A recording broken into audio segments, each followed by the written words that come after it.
right, everyone, welcome back to a mini reading. I am getting ready for work, but I was recording a couple of shorter readings, and I was putting my cards away, and I said, okay, is there anything that we need to know about sacred partners right now? And as I was shuffling, the Two of Cups and the Ace of Cups came out, which is actually really surprising to me. Considering it feels like we've been collectively, over the past couple of months, the energy had been a little bit heavy. We did channel that there has been some transformation that's been occurring, but it felt like it's been going kind of back and forth, especially when it comes to these sacred partnerships. So seeing the Two of Cups and the Ace of Cups, it does feel like there's a lot of love that is coming through here. And I'm also getting self-love. We're in Pisces season now. We have a new moon that is here. And I did do a quick channeling, one of those collective readings for the new moon in Pisces, and we were getting the cards, your commitment is being tested and your hard work is paying off, and it was all an energy of transformation. You're allowing yourself to transform and releasing the resistance, especially for moving into a new version of yourself, and that really feels like the divine masculine energy, and to a new version of your life, which really feels like the divine feminine energy. And of course, you have both energies within you, so take it as it resonates for you. Take it for the collective as a whole.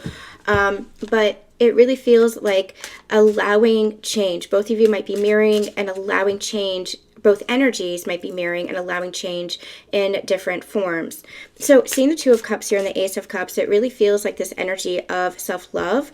And it really feels like you are uniting in a new way, energetically, at the very least. This could be the partner that you have been experiencing your journey with. This could be somebody new that is coming in that you might be feeling their energy.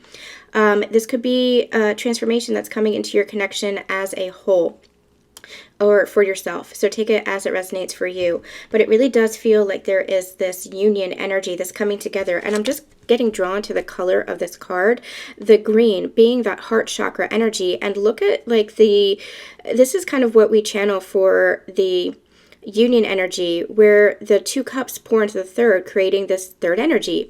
Third energy is divine masculine, divine feminine, and God source energy. Third energy, Trinity energy, can also be two people coming together to create a relationship, to create a union. In the physical world, it could be two people coming together to create a family, two people coming together to create a business. It's always the bridge of the energies coming together to create that Trinity energy, that third energy. And that third energy needs both parties coming together, both partners coming together in order to sustain and build that foundation for that third energy. And that's what this feels like. It feels like this uniting in the energy of love. And I'm also getting new beginning energy to come together for this third energy. So let's see anything else that we need to know right now for sacred unions. Seven of Pentacles, yeah.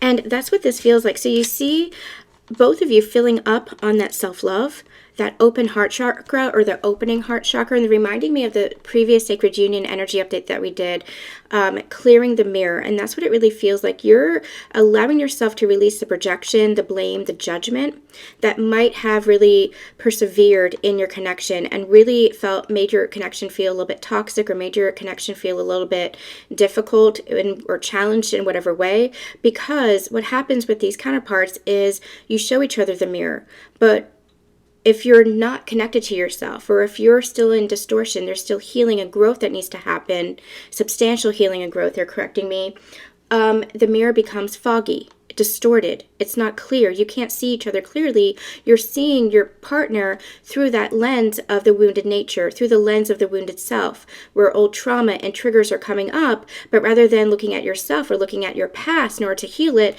you're projecting that onto each other. But that's been clearing. And I feel like the perspectives are shifting, and you've been coming back to the energy of love, remembering what it is to love, to love within yourself, to love your partner, and remembering the energy of love is the truth of all that is.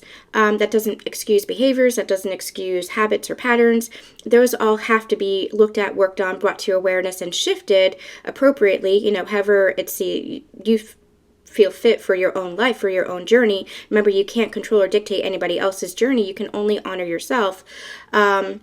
and be in control of yourself. But it feels like that mirror has been clearing, where you're shifting your perspective, remembering love and cultivating that love, which also helps to cultivate the energy of forgiveness and oneness. And so what's happening here is you are in that energy of love, loving yourself so that you can more accurately, is the word that I'm getting, but also just more openly, expressively love another, love each other. So, and we've talked about that ad nauseum on the channel as well, where to love yourself and connect to yourself allows you to really intimately know yourself. And the more you know yourself, the more you can be vulnerable with yourself and those emotions, and be aware of those emotions and yourself. Notwithstanding the God connection as well. We're talking about that as well. That's always part of this, because God is an aspect of you. You're an aspect of God. The more that you can love others, including your most intimate and sacred connections with your romantic partner. Your romantic partner is your most intimate and sacred connection, your most vulnerable connection. That's not to negate your connection you have with family, with friends, with children, but your romantic partner is your most sacred and your most romantic, or your most intimate partner, because they are the one that you choose to go through life with. So what's interesting here is both learning to love yourself with this Ace of Cups, that oneness, and allowing yourself to pour into the other and create that third energy. And that's what this sacred tree, it feels like. You have this image of this tree here for the Seven of Pentacles. Seven of Pentacles is an energy of seeds being planted, and sometimes it's a process, so there is patience that's required, this divine unfolding that's required, but it is this seed being planted, and what it grows into is a beautiful blossoming tree. And what you have here is this thread that connects you, that binds you, not in a negative stance, but in a sacred stance. Not binding you as in it has a hold on you, or it's attached to you, or it's some kind of toxic, controlled connection, but in the way that we are sacredly loving each other, in the way that we feel that soul bond, in the way that we feel that connection. That's what this is, it's connection. And so what's happening here is the connection is built from the root, from a solid foundation, a sustainable foundation of love, into a beautiful blossoming tree. And that's what it feels like. It feels like this love that's being cultivated between you, within you, and between you is creating a new foundation where the seed's being planted in order to blossom into a beautiful, loving tree in which love can flourish. I'm also getting this energy. This is your own inner masculine and feminine energy. Don't forget that, as well as that with your sacred partner. So let's see if there's anything else that we need to know. The King of Swords, this regal energy that just keeps coming through, allowing oneself to take action, allowing oneself to take direction, or not take direction, but be decisive. And be decisive doesn't mean control. Being decisive means, let's do this. You see the difference between we must do this and let's do this? Let's do this as an invitation for others to join you. That's what this King of Swords is. This King of Swords is that leader. Let's do this. Let's go here. Let's do this. It is open for flexibility. It's open for adaptability. It's not controlled. It's not forceful. It's not manipulative. It's an open invitation, a welcoming invitation. That is conscious divine masculine energy. That is in balance with their feminine energy, that is allowing one to be open and flexible, but it's also very decisive. And that's conscious masculine energy. It's present, it's decisive, it's action-oriented. Let's do this, let's go here. It's that beautiful invitation that makes the feminine feel safe, feel secure. Aloofness and indecisiveness makes the divine feminine step into her own masculine energy, where she doesn't feel safe, she doesn't feel secure, because she wants somebody to lead. And in her own life, in her own energies, that's her leading herself, but in connection, in relationship with others. Especially, again, we're speaking specifically about romantic relationships or your sacred partnerships, because that is allowing oneself, divine feminine energy. She gets exhausted when she's in her over-masculinated energy. She has to make all the decisions. She has to take all the responsibility. She has to navigate everything. And she gets exhausted because that feminine energy isn't able to flow. She isn't able to feel safe in her expression. She isn't able to feel secure in the flow of her own energy because she is needing too much to be in the opposite energy of what feels really sacred and true to her. So when she meets a masculine energy that is very decisive and very grounded and very much a leader, allowing her to express herself and go with the flow of what she's feeling and trusting what she's feeling, honoring what she's feeling, but also able to take that action, she feels safe. Let me put it this way, in an example. If a masculine says, let's go here, the divine feminine sees it as an invitation, and she feels a breath of relief because she doesn't have to make those decisions. She doesn't have to take that responsibility. She can allow the masculine to lead. But she can also trust her intuition and say, I don't really feel like that's right for me right now, or I don't really feel like going there. Can we try something different?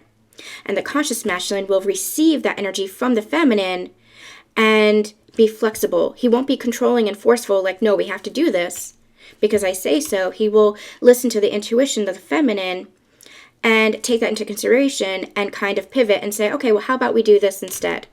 It's an open invitation for partnership. Do you see how the two work together? It's an open invitation for partnership. It's an open invitation for communication, expression, and coming together in a collaborative sense. So this is where you work together. And I really feel like this King of Swords is this leader stepping up. And again, don't forget this. You have both energies within yourself. So you do this within yourself all the time.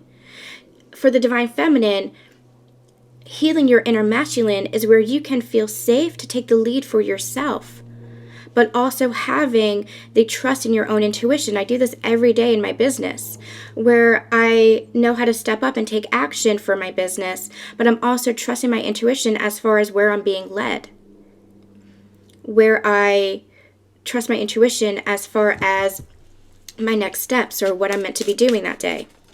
For the divine masculine, it's the same thing. Not being so controlling, but learning how to step up and be decisive and take the lead for themselves. Not in a controlled way, but in a way where they can express themselves and they can express their truth and they can express their desires. So you do this both in various ways. I especially speak for the divine feminine as a divine feminine. And because a lot of you are divine feminines, but as a divine feminine, I can speak from that experience. But you have both energies within you, and both of you express that in different ways. But when you come together in partnership, it's a beautiful collaborative energy of partnership. I don't know how else to say it, of partnership. And I feel like that's what you're building.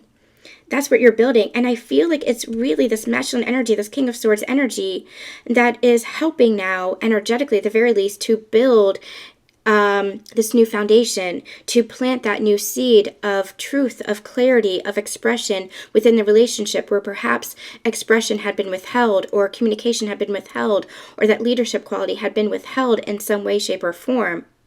So now there's a new energy that's flourishing here.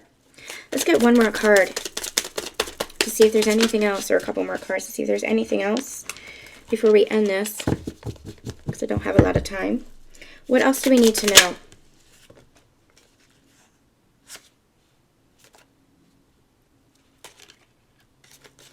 Hold on, I don't know what I did here. I think I shuffled. Oh my gosh, what is going on?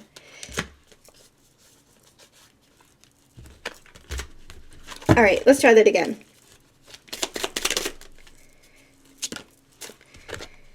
We have the Nine of Pentacles and we have the Ace of Swords.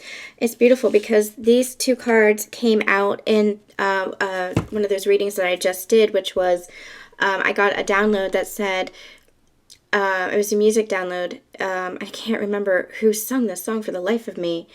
You don't know you're beautiful. That's what makes you beautiful. And it's this energy of growth here that's coming through. It's this energy of independence. It's this energy of throat chakra activations. It's this energy of honoring each other and seeing the truth of each other. And that's what this Ace of Swords really feels like. It feels like honoring each other and seeing the truth of each other. Not in a codependent way, not in a distorted way, but in a very I'm hearing regal way, in a very much in your dignity, very much in your integrity, and very much honoring of the other. And what I like about the Nine of Pentacles is this a very independent energy. So I feel like you are going through your individual growth cycles, and I'm getting this energy of just seeing each other for maybe even for the first time in the truth of who you are, without those wounds and without those distortions, but really seeing each other grow and transform into something really beautiful. You don't know you're beautiful. That's what makes you beautiful. You are so amazing and so beautiful. And your growth is what makes you beautiful. Your transformation into your higher self, integrating your higher self, is what makes you beautiful. That's my alarm. That's my cue. So this is just a very quick reading because these energies came out and I just wanted to see what they were all about. But we'll be back maybe even tonight or tomorrow with a new Sacred Union Energy update. I'm sending you all so much love and light, and we'll see you next time. Bye.